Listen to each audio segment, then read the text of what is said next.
just to kind of give you a sense of why we are bullish on India. If you look across for next decade or more, the Indian economy is expected to grow more than 6% per annum. I know it's been a slow year for the last couple of years, but long-term outlook is very strong.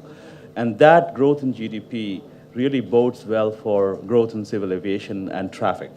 Now, civil aviation is an interesting driver of GDP as well as impacted by that. So growth in traffic flows of people and goods actually helps with the GDP growth. So it's a twin-pronged thing. It benefits from traffic growth as well as is impacted by, traffic is impacted by GDP growth. So that's why we're very bullish on India. As Dinesh will walk you through in more detail, we believe that this region is going to be the fifth largest market for us in the whole world from a commercial point of view. And India is emerging as the second largest defense market for us outside the United States. So that's a very important market for us as well. We like it for rule of law, stable democracy, and very strong emerging middle class, which is expected to be more than 300 million people over by 2020. That's the projections are. And then again, on the defense side, the strong strategic relationship between U.S. and India is certainly important for our business outlook as well, and is helping. We have a twin-pronged strategy in India. The first piece of the strategy is helping our customers win with our state-of-the-art, fuel-efficient and reliable products, supported by responsive embedded service.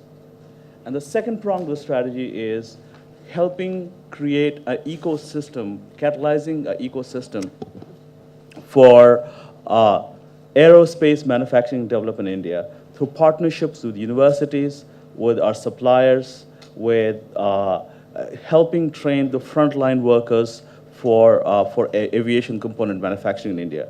So that's a very important part of our strategy. That's what is helping us create a footprint and long-term presence in India. So those are the two-pronged approach we have in India, and that's what we're going to rely on going forward. Very quickly, we've been here for a long time, 70 years ago. Our core customers, pretty well on the commercial side as Air India, SpiceJet, and Jet Airways. And recently, we started to supply aircrafts to Indian Air Force and Indian Navy as well. Indian Air Force has taken deliveries of 5 C-17 Globemaster aircrafts, and Navy has taken deliveries of P-8Is, which, by the way, is only the second Navy in the world to carry that aircraft other than the US Navy. We have strong partnership with academia. We have National Center for Aerospace Innovation Research, NCAIR, partnering with IIT Bombay and the Department of Science and Technology, again, working towards workable solutions and practical approaches to creating frontline factory workers and some research and development in aerospace.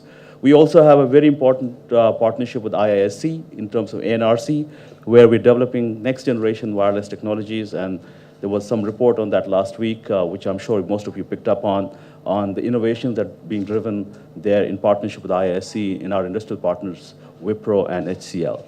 In addition to that, we have relationships with all 5 leading IITs. This year, we actually partnering with all 5 IITs to run a pan-India aero modeling competition to encourage interest in aerospace among youth, which is high school students and college students, which is very, very important to capture hearts and minds of people on this very important area and have them a pipeline source for next generation engineers and scientists from India in this space. And then finally, in terms of skill development, we're really partnering with National Skill Development Corporation to train frontline factory workers so that we have talent available for our partners for aerospace manufacturing.